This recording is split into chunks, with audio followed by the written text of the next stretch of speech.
Welcome back to Sueños to Success. I'm your host, Dr. Victor Rios.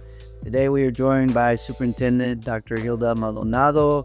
She's superintendent at Santa Barbara Unified School District. She's an extraordinary leader whose journey has taken her from the classroom to the superintendency. Her life story is also deeply tied to what it means to grow up Mexican in the United States or Mexican American in this country. She's gone on to build a career in education and to lead during sometimes difficult times, but also sometimes times of joy, providing opportunities to community, to students, to families, and of course to educators and entire cities like the city of Santa Barbara, California. Dr. Maldonado, welcome. Thank you. Thank you so much for having me. Yes, as everyone knows, I'm a professor at University of California, Santa Barbara. You're a superintendent here. You've always been a great supporter. I've always had a wonderful time just being able to, whatever way I can, support your schools, your educators, your students, mentoring, whatever it is I can do. And you've also been great at providing so many supports to the community. I wanted to start with this just question, like, what brought you specifically to Santa Barbara? Oh, good question. So, as you know, and you may not recall, we met when I was working for Los Angeles Unified many, many years before I came here. And I was there for 30 years. Started as a translator for the school district, believe it or not, and made a career later on in teaching and pretty much had all the jobs before I came here. I think what drew me to Santa Barbara after being in LA for 30 years was when I saw the posting for the superintendent job, the equity-centered work that they were looking for, someone that really could do that work. They're really expressing a need for a leader that could uplift the youth of this community that are the majority students, which is Latino students. So there were several things in that posting that really made me feel like operationalizing equity, not just saying that diversity and equity are good things. I had also been here for some leadership training through the Ken Saxon organization, which is, the name is escaping me right now. I had done leadership work here, and it was leadership development for nonprofit leaders. And as I was leaving from one of the sessions, I was turning the corner on the 101 going into Ventura, and I asked myself the question, what would my life look like if I made a decision just for me and not based on what is expected of me as a Mexican mother, wife, sister, friend, and where would I want to live? And I decided I want to live in Santa Barbara, and that was 3 years before the posting for the job. Wow, so you manifested being Unknowingly. here. Well, I want to talk about manifesting in a little bit because I feel like your incredible career trajectory, the successes you've had in life, and I'm sure they haven't come without sacrifices, and I want to talk about that today. But it seems like in order to get to where you're at and leading an entire education community, you have to be able to manifest. You have to be able to imagine and envision something that hasn't even come true yet. And like you said, it was 3 years out. You were like, this is the place I want to live because I feel, and what you're saying, right? It seems like you were saying, hey, I feel like all expectations aside, this is the place I would want to be. So just that manifesting is such a powerful piece. Earlier, we were talking about you growing up and sort of coming to this country as a little girl, and I wanted you to maybe tell us a little bit about that journey. What was it like to come to the United States from Mexico as a little girl? What was that incorporation experience like for you? Yeah. So I grew up in Rosarito, Baja California, which is only 2 hours from the border with the U.S. My family's from Jalisco, but we were all born across the border. I'm one of 6. 2 were born in the U.S. and 4 were born in Mexico. I had been to the U.S. to visit uncles for the weekend, things like that. When my mother made the decision to move us here, we just got in a car and moved. It wasn't like it was explained to us. So, I was 10 years old. I thought we were visiting again like we typically did. And the next thing I know, we moved from living in a dairy farm. I grew up on a dairy farm in Rosarito. Mi papá es el lechero. So, he Was he delivering milk? he was milking cows Milking with a cows? machine. Wow. So we lived on the dairy farm. So we had employee housing in essence, and we would get the cows to go in line to be milked. And then we would go to school. So I went from doing that kind of a life to, That was kind of a rural-ish it was life? very rural at Very the rural. time. There was one school with 4 classrooms, elementary kids in the morning, junior high in the afternoon, and high school in the evening, and one clinic and one hotel. That was the extent of that little town, one little main street. Wow. And then we moved to the big city of Los Angeles and lived in an apartment that my uncle owned in a kind of gang poverty area in Montecito Heights off the 110 freeway. What was it like to grow up rural, little girl out there with the cows? I imagine it wasn't all like, oh no, we're like rural people and I don't like how I live. And then you get to LA and it's like, oh, the big city. I love the big city. What was it like? It was traumatizing. I was. actually loved living in the dairy farm, and I feel like a very romanticized, memories of living on the dairy farm. We were free. We ran around. There was no one that could come onto the property. We had motorcycles and we were like 10, 12 years old. My You brother were took riding us. My motorcycles? brother would take us, not me. My brother would take me around. I'm between 2 brothers. I have an older sister. How old was your brother? My oldest is 4 years older than me, my sister. Then my brother's 2 years older. And then me and the youngest were a year apart. So your 14-year-old brother would My 12-year-old brother would your 12-year-old brother? take me, 10, and my 9-year-old brother in a motorcycle, running Same around. motorcycle? Yeah. 3 of you on one Yeah. We motorcycle? were little kids. Helmets? Nope.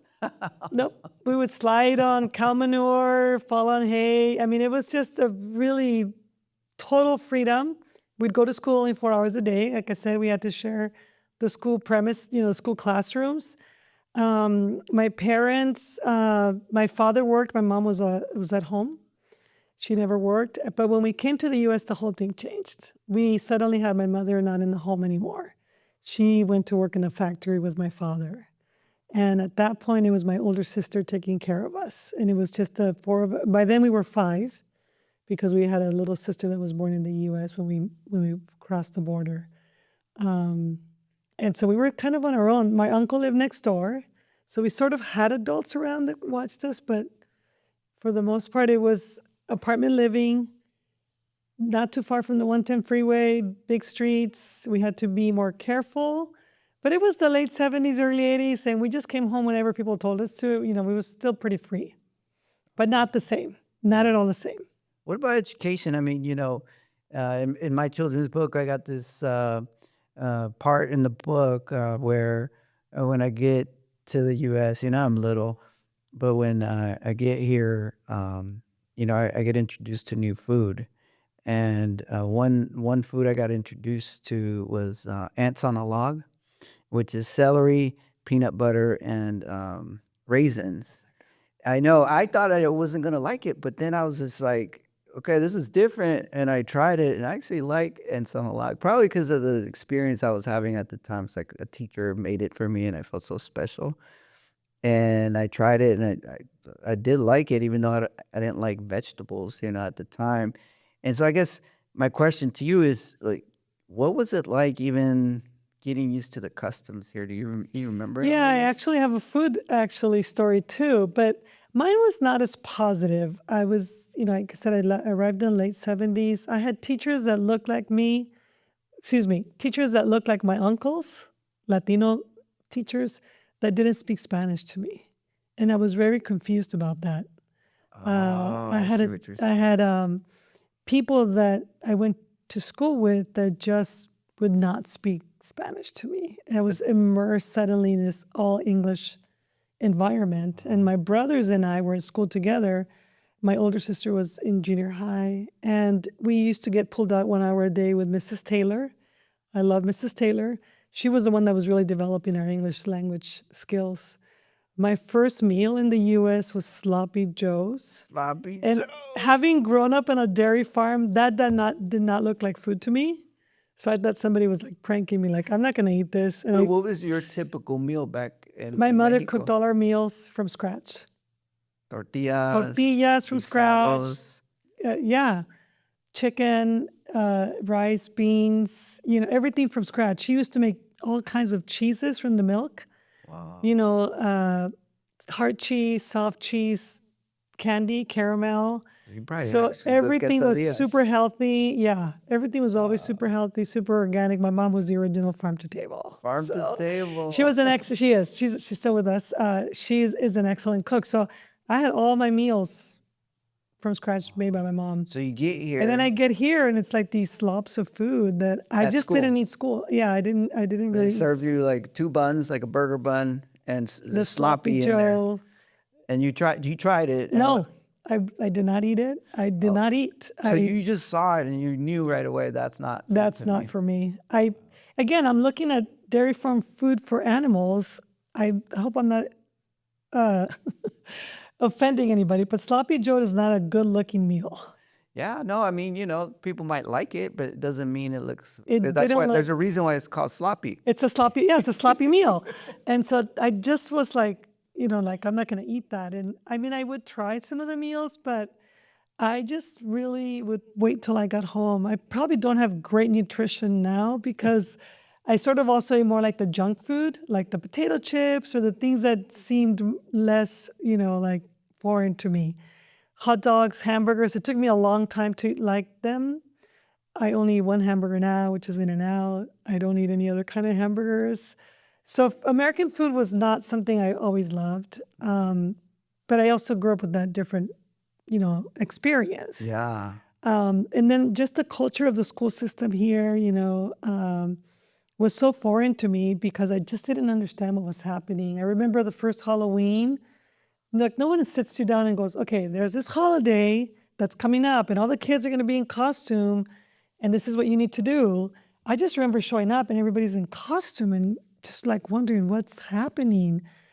So for me, it was very confusing. It was not something I really felt comfortable around. And I just felt like I was constantly trying to make meaning of what are people doing, looking around. If people stood up, then I was like, oh, I better stand up, sit down, what do I do?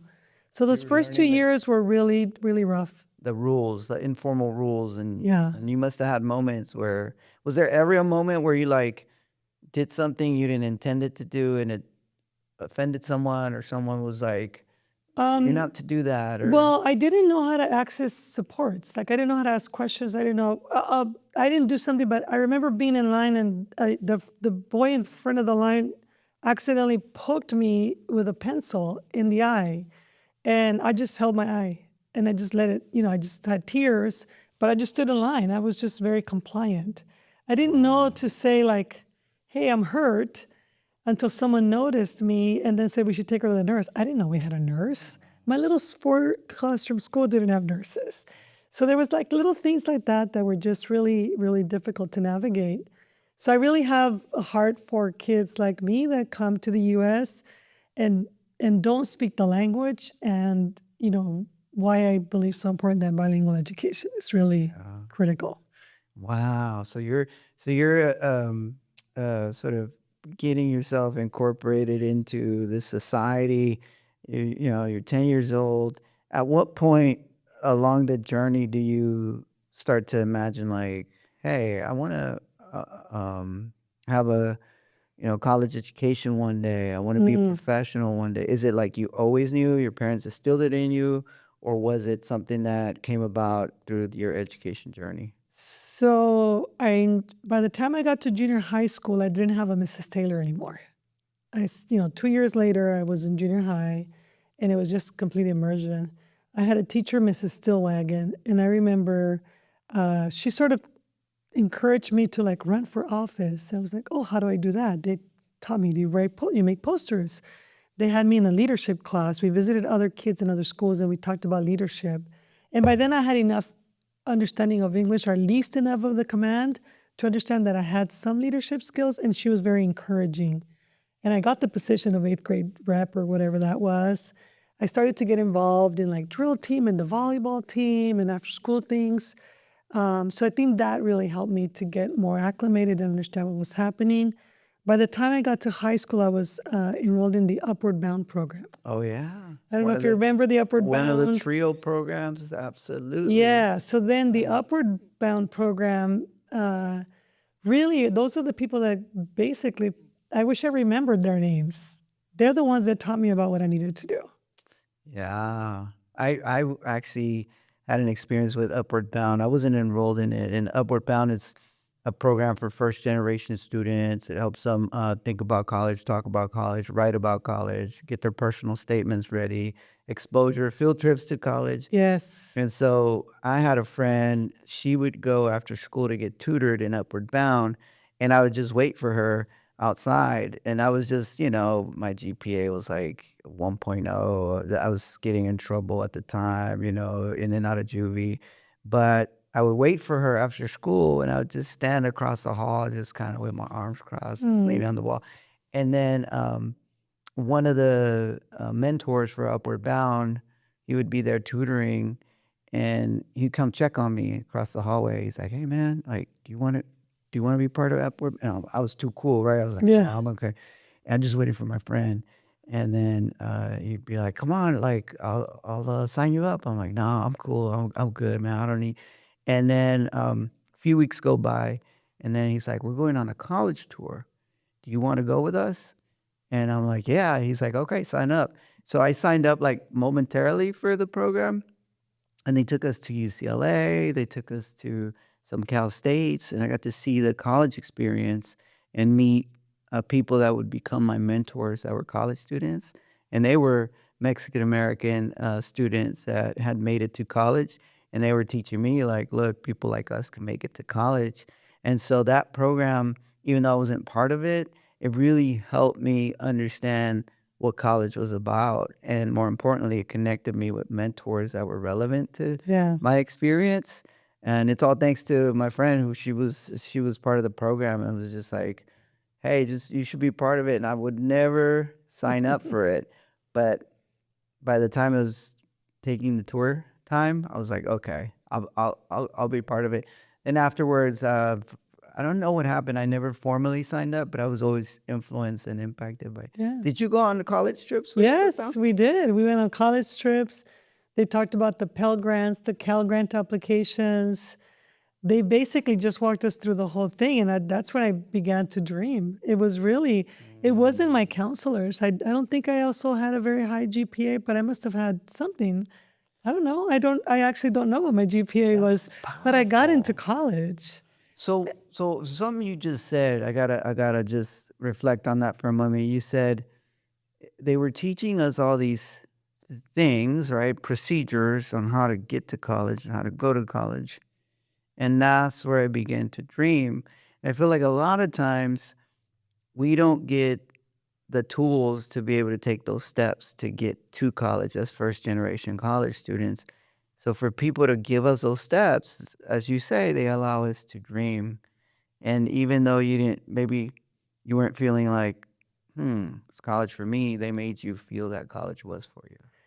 They not only made me feel, they empowered me. So I remember graduating high school and sitting down at the kitchen table with my father and my mother. My father, so I always had my face in books. I always had books, and my mom really encouraged reading a lot growing up. And my father says, "Okay, it's time for you to get a job." I just graduated high school, and I was like, "A job? I'm going to college. What are you talking about?" In Espanol, right? And he says, "No, you have to get a job. We have 6 kids now, and you need to help bring income into the family, or, you know." And I was like, "But why is that my responsibility? That's not my responsibility. These are your kids, not me, not mine." By then, my older sister and older brother were married and had their kids of their own. They were very young parents. So I actually got into a big fight with my dad Mm. and said, "I am not going to get a job. I'm going to college." And What was his response? oh, he was very upset. He was really mad, and he's like, "What are you talking about? What is that? What is that even?" Right? And so I basically, that was my first negotiation. I said, "I'll make you a deal. I'm going to go figure out how to get myself to college. I'm one less mouth you have to feed. Wow, that's a powerful negotiation for Yeah. being your first. Yeah. And what did he And say? he was like, okay, fine. Don't ask me for anything. And I was like, deal. Don't ask me for anything either. So God, so I you're know 17, yeah, and he says, ¿Qué es eso? The colegio nos tienes yeah, que tener un trabajo. yeah. And Tienes que ir a trabajar, tienes que ayudarnos, mira tus hermanos, tu mamá, I mean, like, I was like, yeah, but that's not my responsibility. You know, and I mean, I still lived at home for a couple more years, and I just remember trying to type papers in the typewriter late at night, like trying to be really quiet because, you know, they had to sleep. So it was a little bit of a fight for me, and it you know, now I look back, it is kind of humorous, but at the time I was really mad. yeah, I mean, it's because why I think you were mad is because so many times our society, our teachers, expectations out there, go be a professional, go to college, Yeah, you're given opportunities, go do it. And you're thinking, but you don't know what's going on at home that's stopping me from this. that's right. You don't know that when I get home, I only have one little corner where I could study and everyone's fighting. Or when I get home, I'm expected to clean and cook and take care of so and so, and then I could do my homework. Or that my parents never had the privilege or opportunity to learn what college is about. And therefore, how can they teach me what college is about? That's right. And so when people don't know better, it's our job to teach them better. And it's important to understand that just the same way your dad, by you negotiating with him, began to understand. He said, "Oh, okay. You think you could change things by going off to college? Let's see." And I appreciate that because over time, I bet that you taught him the right way of that trajectory, that you made the right choice. We still fight. We still have. Well, but you don't fight about him wanting you No, not to go to no, college, no. I right? think he understood. I think he got the lesson now, but yeah, Yeah. it was really difficult. But again, those upward bound people, I don't know where they are, wherever they are. I'm so grateful to them. They were the ones that really did this for me. Let me just say something about trio programs. The way I'm going to break it down for our audience, is that they're just programs for first generation students that haven't had opportunities, right? Like their parents didn't go to college. Maybe they're, not making much money. And so these are programs set up in high schools where they get mentoring, they get tutoring, and they get taught how to, apply to college. And the reason I bring this up is because we were at a high school, and the principal came up to us and was like, "Hey, what are y'all doing? Like, how's the study going? We're doing a research study." And we're talking about what was happening, and we were talking about the AVID program, which is another first generation support program, a lot like Upward Bound. And I know you have AVID in your district. Mhm. And I said to the principal, "How come everyone here is talking about Abbott?" And the principal goes, "Oh, a year ago I decided that our entire school was going to be an Abbott school. So every single kid that walks through the door is getting an Abbott education." And again, it's simple. If you got parents that are middle class, college educated, maybe at home they're teaching you about college. But no matter what, every kid at the school is going to get the opportunity to learn what college is, to go on a college trip, to get college mentors, to get support applying for college. And and you could see the culture change at the school. It was really powerful because now every kid, as you mentioned, was able to say, someone's trying to help me or someone is helping me apply to college. Yeah. It's so important. We do have it in Santa Barbara Unified, and I don't not as involved as I can be at my level, but I do enjoy once a year going to their graduation where we announce their name and the schools they're committing to. Oh, that's always And that's all three high schools. Oh, that's And great. it's so rich to watch that, and the kids stand up proudly, and the teachers and the counselors do an amazing job with them. That is wonderful. And so now you're at college application stage. Upward Bound helps you start to dream. And this is where I want to talk about manifesting. So you start to manifest around this stage in life. Like, what are you manifesting? What are you saying? I'm going to go to college and be this. I'm going to go to college and be that. What were you telling yourself? So I was manifesting becoming a reporter and Ah, going into journalism. Um, I did take a class where I wrote for the Cal State LA newspaper. I think I did one story and did not like the editor. I'm a little bit feisty, I suppose, but the editing process was a little bit foreign to me still. Like I'm still at this point, I'm still trying to master English. I've only been in the country, what is it, 4, 5, 6, 7, 8 years, right? So now I'm in college. I'm trying to well, first, sorry, let me back up. I ended up having to go to the community college. okay. So I got a Pell Grant and a Cal Grant, but my parents did not want me to go far. I do recall, I have this vague memory of being called and said, you could go to UCLA, and my mom say, nope, that's too far. No. But you mean I like have a vague recollection. 15 miles away, 20 miles away? Yes, it was so close, but it felt so far. Yeah. And so I went to the community college. I went to the Glendale for 2 years, Glendale Community College, and then I transferred to Cal State LA. So now I'm at Cal State LA. I'm trying to write for the newspaper. And I do recall a teacher doing writing in a class and not doing so great on my grade and going to the professor during office hours and saying I would like some feedback and some help with my writing. I feel like I could do better, but I'm not understanding the things that I'm not getting right. And he asked me, is this your first language? And I said, no, it's my second language. He goes, yeah, that's too bad. Wow. And that was it. Like I didn't get supports. And then I write this piece for the editor, and I interviewed somebody. I wrote up the piece, but by the time the editor got through, the way they rewrote it, I was like, that's not what the person said. Wow. And I felt like a sense of like a loss of integrity around what I'd written, and I didn't understand it then, so I gave up. I was like, that's it. I'm not going to do journalism anymore, and I switched my major. I spoke to my counselor. I ended up going into speech communication major at that point because I just thought writing is too hard. It was not my greatest skill set, and I didn't know how to access supports for that. So then, Yeah. so that becomes your major, and then what led you into education? So then I went to work for Telemundo. Mm-hmm. I did an internship for Spanish language TV because I'm still into this journalism. I'm like, well, maybe I won't be a writer, but I can read and I could do reporting somehow. I ended up working as an intern on a Spanish TV show in Telemundo in Glendale. And we did a show on bilingual education where we had people talk about bilingual education, and I'm helping to produce. I'm in the background gathering audience, getting people for the show, and whatever they tell me to do. I'm a production assistant. And I remember watching the show and listening to them talk about recruiting bilingual people. They would train you to be a teacher. And I just remember thinking, like, I could have used one of those teachers when I came to this country.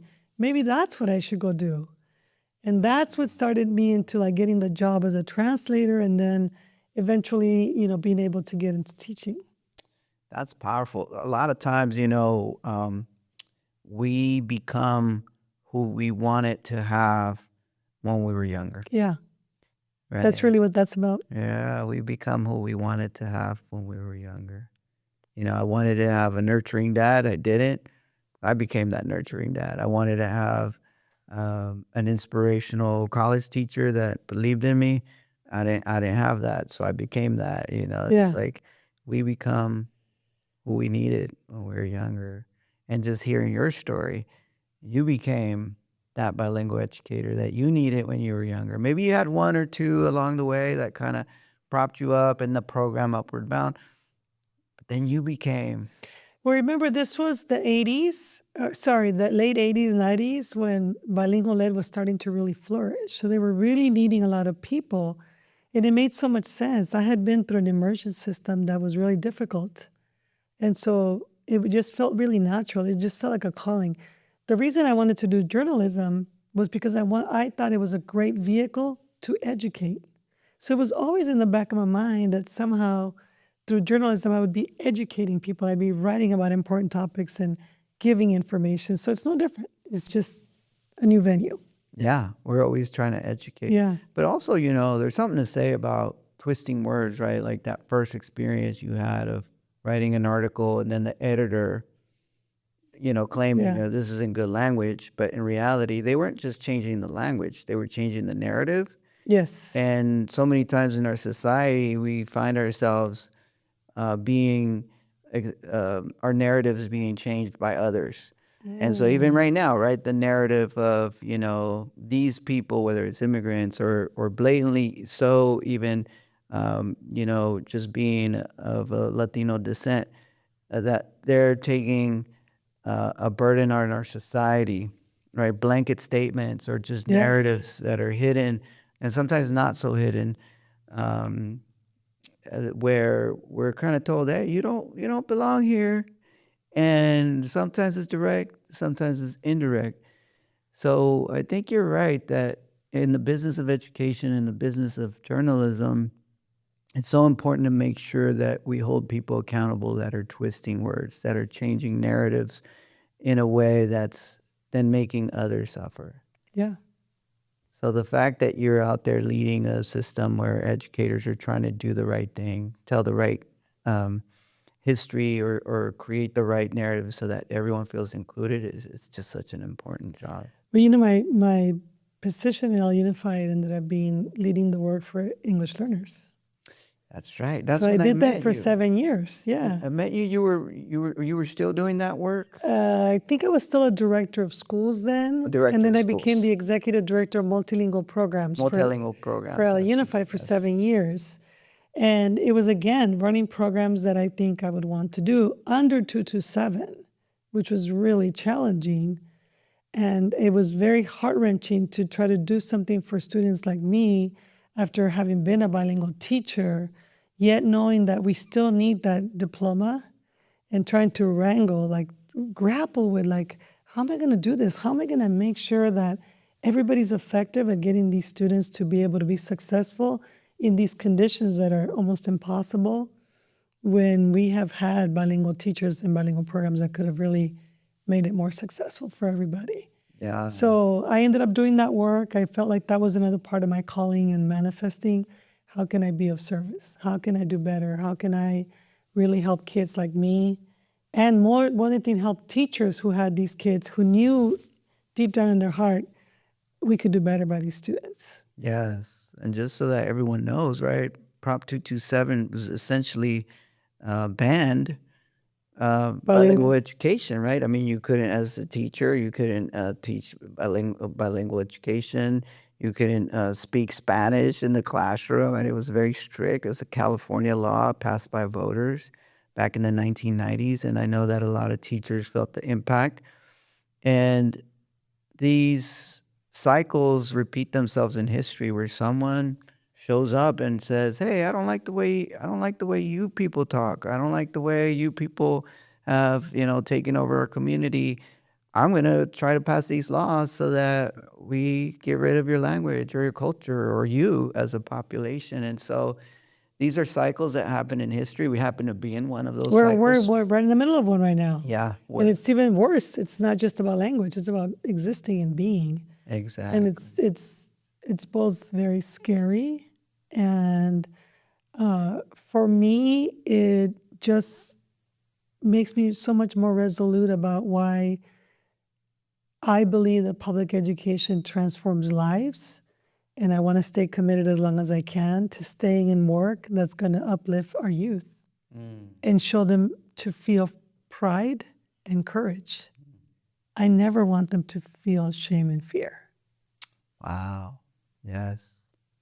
Because, right, in this historical moment we're in, it's not difficult to grow up as a brown kid, as a Latino kid, as a Spanish speaking kid, as an immigrant kid, and feel shame Yeah, and fear. and And I don't fear. want that. I really want us to I like to have an education system be a leader of places where we can uplift Yeah. pride and courage. And that's why I love like the ethnic studies work we do in Santa Barbara Unified. We were leading that work back in 2018. That's what called me to this place again, is that idea that we are valuing and seeing the children that we serve in a way that helps them see themselves in the Yeah. classroom.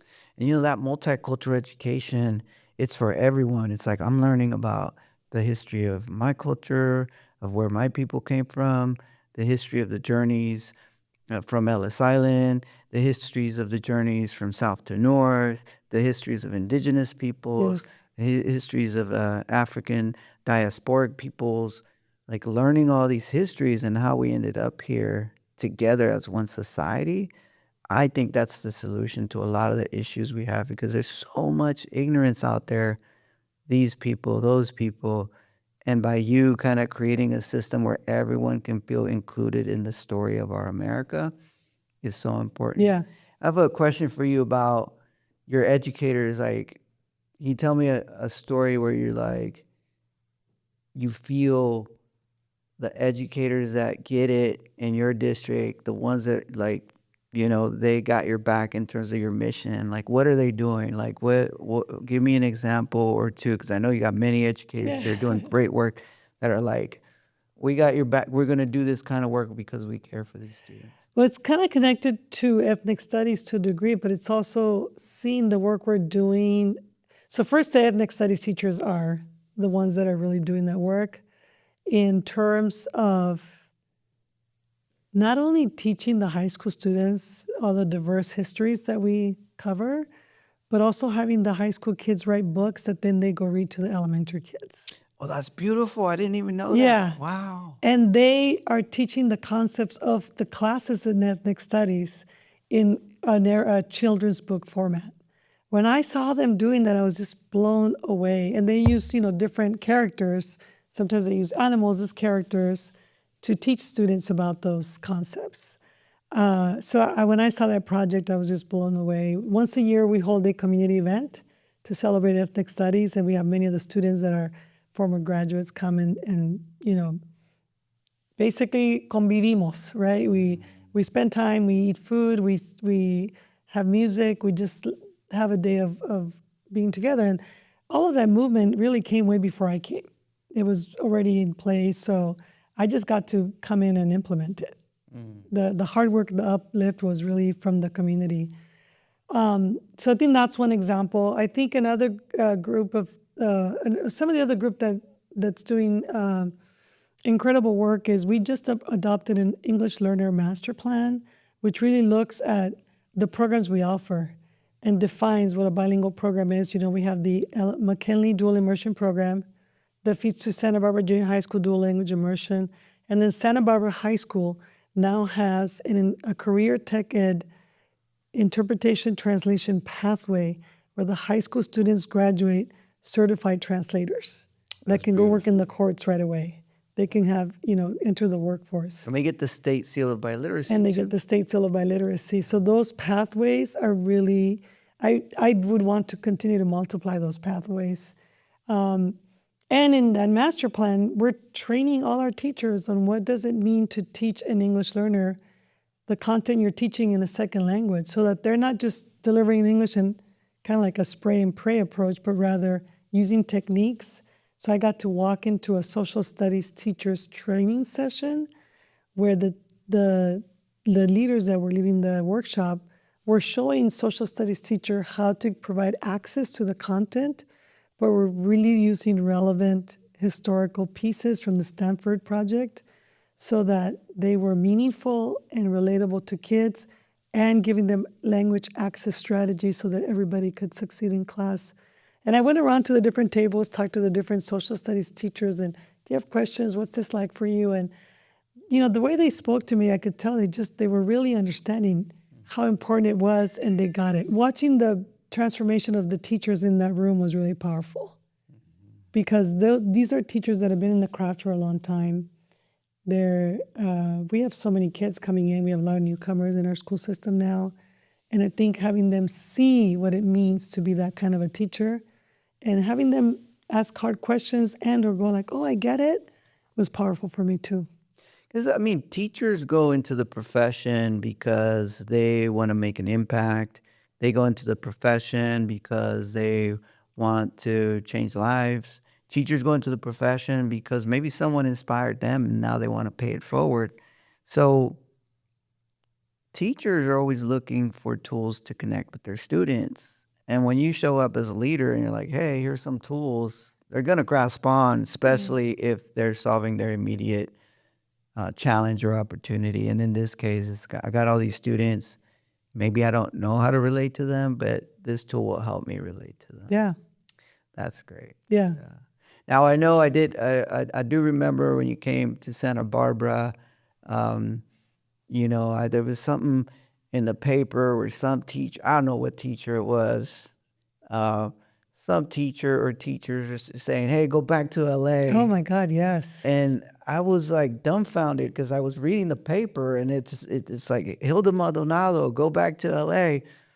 And to me, right, as a scholar of our people and understanding how our people get treated when we become leaders, that to me was xenophobic. And I know Santa Barbara is not that way, but these 2, 3 individuals that put together this kind of like narrative, I was really disappointed in because they could be better, they could do better, but instead they were role modeling like, oh, is this how you talk about your own students too, because their families come from somewhere else. So I want you to, like, if you don't mind, Yeah. giving me the behind the scenes. What was going on with? So first behind the scenes was that I actually had the parents of Latino kids come to see me. And they said, Doctora, if they treat you like that, can you imagine how they treat our kids? Wow. So this is evidence of what's been going on with our kids for the Yes. last 50 years in this Yes. town. Yeah. Woo. And I mean, obviously it was hurtful and no leader wants to hear that. So that was number one. So after several nights of crying, I had to like, okay, well, I didn't come here to be loved. I came here to lead. And so, and my mom told me, she said, no eres monedita de oro. And I was like, well, what does that mean for the non-Spanish speaking audience? You're not a gold coin.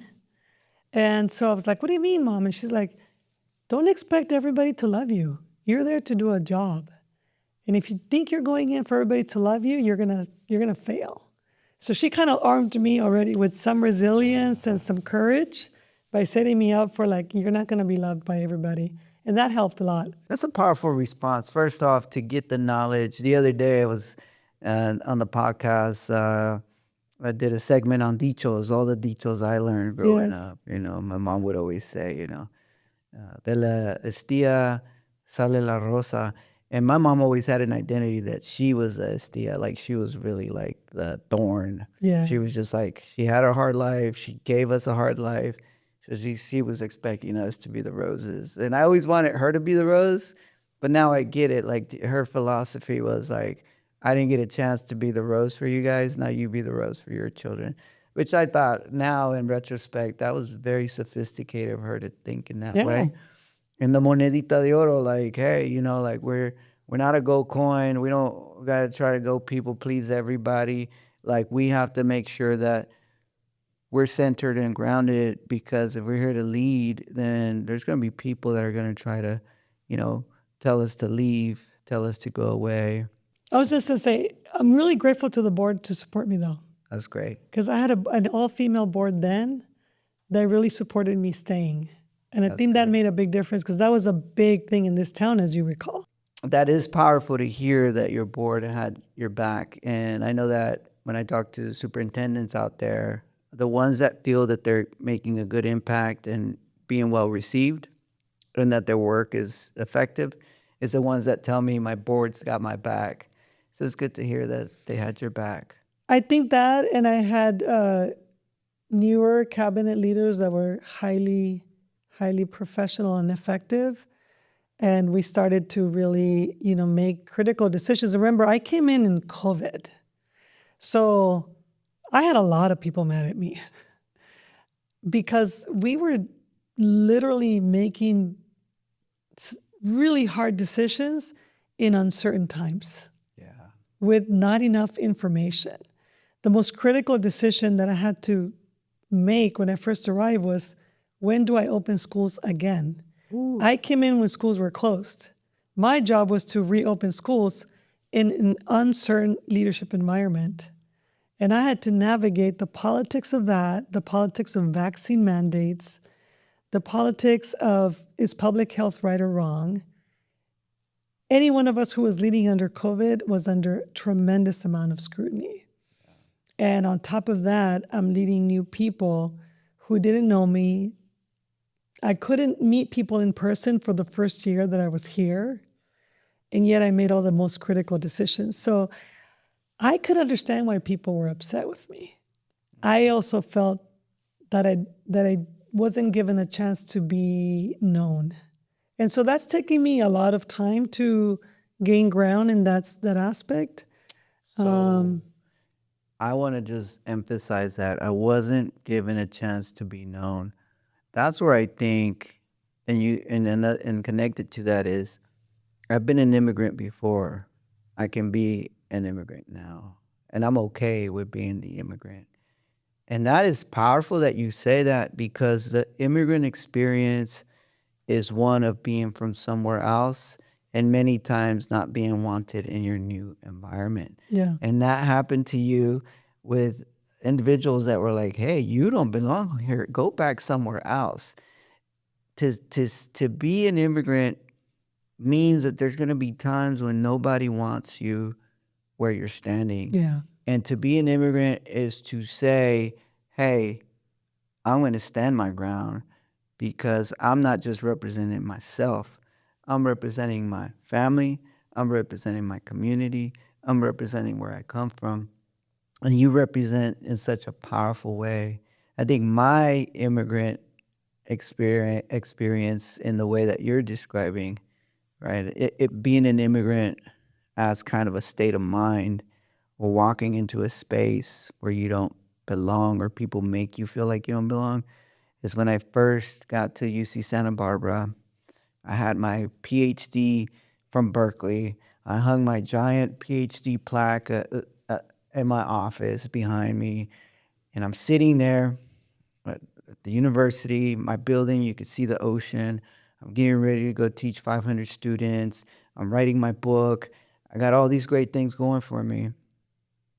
And my door is open in my office. I just hung up my plaque, and I'm sitting there kind of just thinking about what I'm going to lecture on. I'm getting ready to go to class.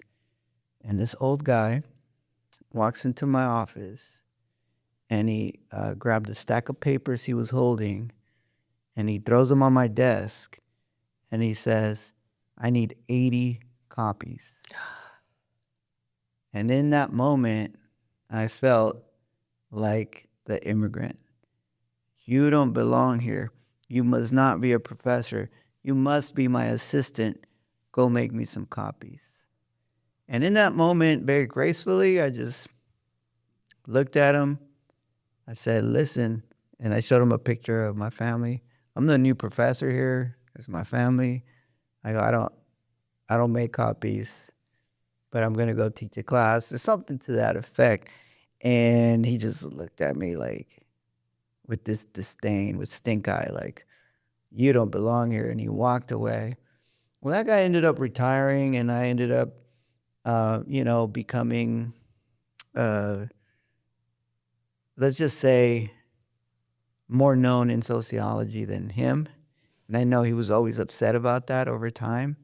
But many times, there's moments for the individual that is created as you don't belong here to feel as that, as you say, immigrant. And it's in that moment that we take the pride of being in multiple worlds.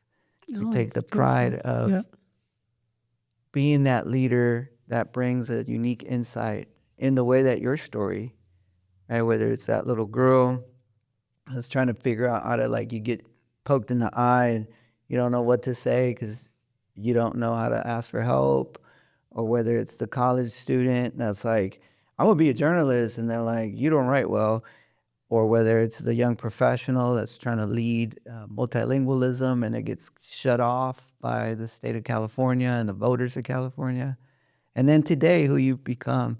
So I guess my question to you is, if you right now, right, Dr. Hilda Maldonado, superintendent of Santa Barbara Unified School District, with all these great credentials, could go back and tell 10-year-old Hilda that gets poked in the eye and doesn't know what to do, like, what would you tell her? Oh my God, that's a great question. I guess I would say, oh wow, I don't know. You're gonna be great. Mm. You're gonna be great someday. You're gonna be fine, and you're gonna be great someday. I think that's what I would say. Mm. There's something about coming up, something about like there's this resiliency Yeah. that you don't know you're gonna have, because in that moment you're scared as a 10-year-old, but there is a strength that you're carrying within you that is going to come out later. Mm. And Yes. don't you worry about that. Wow. That's the thing that I don't think you know when you're that young. Yeah. You don't realize that you've already been born and been given this great resiliency and strength within you and this courage. You might not feel it yet, but it's in you. And it's the gift you've been given that you're supposed to then take in life and multiply. Wow. Yeah. Hey, little That's what I would Hilda's think. probably happy right now. Yeah, yeah. But it took a long time to get here, and it took a long. And even in that moment when I was facing these educators who didn't want me here, there was something I was born with that I cannot explain. That is, my mom tells a story when I was a little girl, playing with other little girls at the laundromat, and they were trying to fight with me, and I always had this stance. And I've always stood my ground. So I've had this stance. I'm also the one girl between the two brothers, so I was always with the brothers. So they would beat me up On the and beat me around, motorcycle. and so it kind of made me strong. But there's this thing that I think I was born with. Well, there's another story about my brother that's immediately followed me died at 28 years old. And maybe that's for another show, or another podcast. But I have had this advocacy and courage that was born within me in moments in life where I had to have strength. And I think you have the same thing I do. You were called to have some strength that blows beyond what people's stereotypes have about us. Mm-hmm. And I think that is what I want every child to be able to tap into, because it's within all of us. Yeah. And there will be so many people that will try to kill it and like turn off that light in us. And I think our job as educators is to like light that flame, but then keep it lit until the child or the young adult can take it and make it their own. Yeah. I really believe that that's something that that's what public education is. That's what we're called to do. That was something I had that was nurtured to a degree by, my family structure initially, early on, which is why I was able to defy my father, which is why I was encouraged so much by my mother, and which is what gave me the strength of knowing who I am. Yeah. People can say, go back to LA. Yeah. And we know what that really means. And right? I know what it means, but I had so many people looking at me in that moment that how I responded and what I did with that information really meant a lot. And I'm in year 6 of being a superintendent. Yeah. This is my 6th year. That happened in my 2nd year. So I don't know that anybody thought I would be here at year 6. Yeah. No, I mean that. And you know what the superintendency's job is? 3. Yeah. So I think to me that is something that I now know, but I just turned 60. So, it's this time of wisdom and this time of like, oh, that's how it all comes together. Yeah. But when you're in the middle of the story, you don't know that. Yeah, you're in the middle. You said you cried for a few nights, and Yeah. I thought, oh gosh, let's not give those people the power to know that that's what they cause. But the truth is that our vulnerability is our best weapon against those that try to cause us harm. Because in our vulnerability, by letting the world know, hey, you know what? You hurt me, but that's not going to stop me. You made me cry a night or two, but guess what? That made me stronger. And you thought you could bury me, but you didn't know I was a seed. That's right. That is And now definitely I it. sprouted and I brought this whole district up with me, even though you tried to tell me to leave. Yeah. And so that's, what is it? Victory is the best revenge. It's like, oh, okay, you think I'm not going to stick around? You think I'm going to be bad for this community? Look at the community now, and look at what's flourishing here. I had to love them harder than they loved me, That's a good one. right? Yeah, I love the Like, I'm gonna haters. love you back. I'm gonna love you. Are you thinking they love I you? came here, but I did come with that bit of a mandate, in essence. Yeah. Wow. It's powerful. Dr. Maldonado, it's been wonderful, wonderful hearing your journey as a leader in education, as growing up, and all the resilience and strengths that you bring. And I do have a question for you. I like fixing things. Like ever since I was a little kid, like if something broke, like I found an old TV that was broken, I'll try to fix it. I find a radio, I'll try to fix. Most of the time it didn't work. I was like, I wasn't able to fix stuff, but I've always loved trying to fix stuff. And I even have an old car I'm working on at the house. The other day I took it out drive, and then like the whole tail light fell off, and now we have to fix it. But I like fixing things, and I guess that's why I always reflect on like what can I fix in my life on a regular basis. So like if you could fix anything in your life right now, Personal or professional? you decide. What would you fix? Let's do personal. What would you Personal. I think I would want to be able to master the balancing work and life. fix? Oh. I'm trying to do more things that are self-care things that I know are just really healthy for my mind, my body, and my soul. Mm-hmm. And, going to the gym, eating well, those kinds of things. I'm taking a class I told you earlier, which I just love. So being able to balance that with the current job that I have. And that class is a personal development class for yourself. It's a bit of a challenge for myself, class on storytelling for public narrative. Yeah. That's great. That's Yeah. wonderful. Well, Dr. Maldonado, thank you for sharing your journey with us. Your story is a powerful reminder that leadership is about vision and service, but also about identity and authenticity. To our listeners, remember that representation matters. Latino students are nearly 30% of public school enrollment. Teachers are about 9% Latino, and superintendents only about 3% in our country that are Latino or Latina. Closing these gaps is both a matter of equity and a strategy for excellence. This has been Sueños to Success. Until next time, keep believing in your students, keep believing in yourself, and keep lifting up the cultures and communities that shape you. Thank you, Dr. Maldonado. Thank you. It's been a pleasure. Thank you.